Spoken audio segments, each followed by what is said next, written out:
It was only back in 2019 when Christopher Vincent checked into the World Food Programme's Global Humanitarian Aviation meeting in Egypt. The event organizers in Sharm el-Sheikh made him feel very welcome, and people who work as air transporters for NGOs like the Red Cross and Médecins Sans Frontières were also in attendance. Christopher was there to meet important people about a possible investment in Nyasa Air Charters, which is a small air medical service in Malawi, Africa. The funny part is that these people had no idea who Christopher really was, when in fact he was the leader of one of the most notorious gangs in Europe who dealt with drugs, laundered money, and traded guns, and had ties to Asia, Latin America, and the Middle East.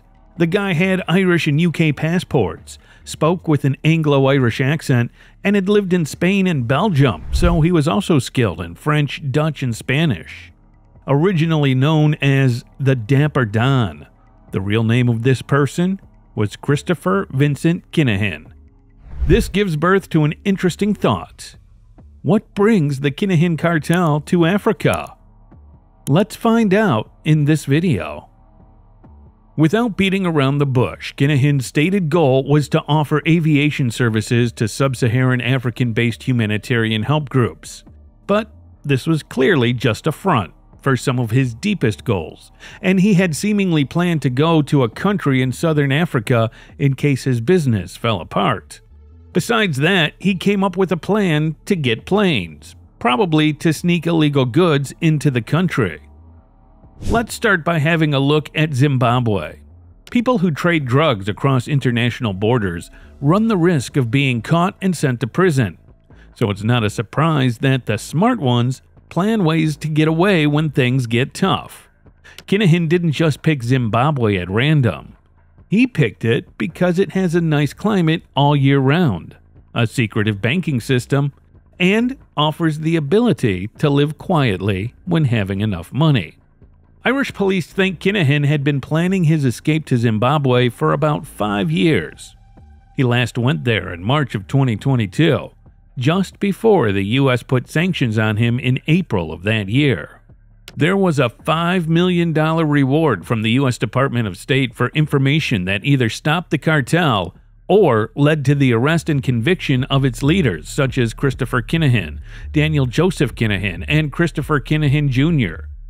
Kinahan's plans to live in Zimbabwe were dashed when his application for residency was turned down. He started a construction company in Harare and rented an apartment. This could have helped him get a 12-month business residency permit, which is issued for foreign investors who help the local economy. When the U.S. made its statement, the Kinahan Group was covered by news outlets around the world.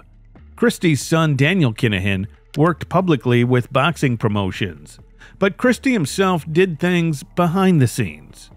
All of a sudden, the media became interested in the notorious gang boss again.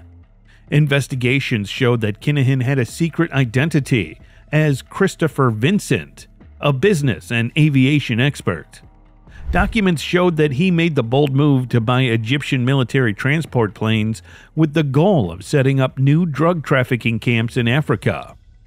This collection of papers revealed a secret plan to give a crime boss airplanes to move people, drugs, and money across Africa and the Middle East.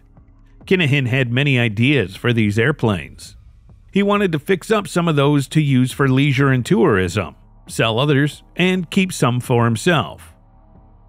One of the most important people in this risky plan was investor Adam Lincoln Woodington. Leaked papers, which a major newspaper confirmed, showed that they worked together with Ibrahim Edelsuki, an Egyptian lawyer, and other aviation and finance figures from Zimbabwe and the UK. Kinahan and Woodington were seen in pictures at the 2019 flight conference in Sharm el-Sheikh. They were wearing lanyards from the conference as well as expensive watches and also had expensive phones. Woodington is connected to a number of businesses that Kinahan uses to buy planes and make other deals.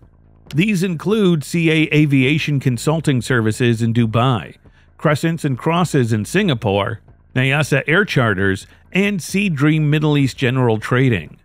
Daniel Kinahan, who was listed as the director of SE Dream Homes SL in Spain when he was in his mid-20s, later added Sea Dream Middle East General Trading to the family's list of businesses. The public can now see Kinahan's complicated web of shady businesses and foreign accounts, which he has been building for more than 20 years. Interestingly, emails that were leaked showed Kinahan's plans to open Crescent and Crosses in Singapore. This was done to make it easier to negotiate for the deal with Egypt by making it look like Crescents and Crosses owned Nyasa Air Charters and had a big influence in Africa. Kinahan asked that Woodington run day-to-day businesses while Ibrahim Uki, director of Sea Dream, took care of the project's finances in Egypt. In an email sent in late 2019, Kinahan said he wanted the Crescents and Crosses website to give the wrong impression of grandeur, which would help the company get financing and lease deals for airplanes. It was planned for Crescents and Crosses to be the holding business for Nyasa Air Charters, which only had one airplane to use the Egyptian airplanes. After the well-known aviation meeting on January 8, 2020, Sea Dream Middle East asked the Egyptian military if they could sell them airplanes.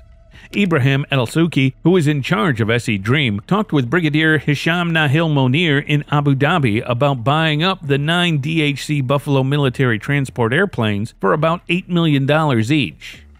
Monir sent SE Dream a list of planes and other things for sale on February 11, 2020.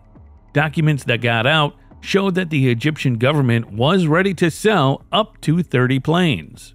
Kinahan, who was in charge of everything behind the scenes, told his team what to do in this business chess game with the Egyptian military. The two sides decided to meet for a field inspection in Cairo at the Al-Mazar Air Force Base. The draft deal let SE Dream move equipment from Egyptian air bases, take down Egyptian flags from planes, and keep the media from talking about the sale. The biggest problem was getting the money for the deal. This was hard even for the billion-dollar Kinahan gang, because money was often locked up in assets or hard to get to in other countries. Kinahan and El-Sheikh met with Allen Asset Advisor Limited in Dubai in January of 2021 to talk about how to pay for the $20 million deal. They decided that they could get about a quarter of the money they needed, but Kinahan quickly gave up and told his team that the deal was off. He said that technical problems with the airplanes were the official reason for the cancellation. Since the gang is coming under more and more pressure, especially with the U.S.'s $5 million bounty and sanctions, it's not likely that the planes would have helped Kinahan a lot. The gang is still out there, but its power is going down. It's still not clear where Christy Kinahan and one of the most wanted guys in the world is. Reports say he might be hiding in Afghanistan, Pakistan, Zimbabwe, or Southeast or Central Asia. But different pieces of information put him in Dubai, which is a hub for many international criminals and a place where organized crime, terrorism, and legal businesses all mix. As people following this continuing case wait for possible arrest, the story is far from over, and more surprising turns are likely to happen. For similar content, don't forget to check out some of the other videos on your screen.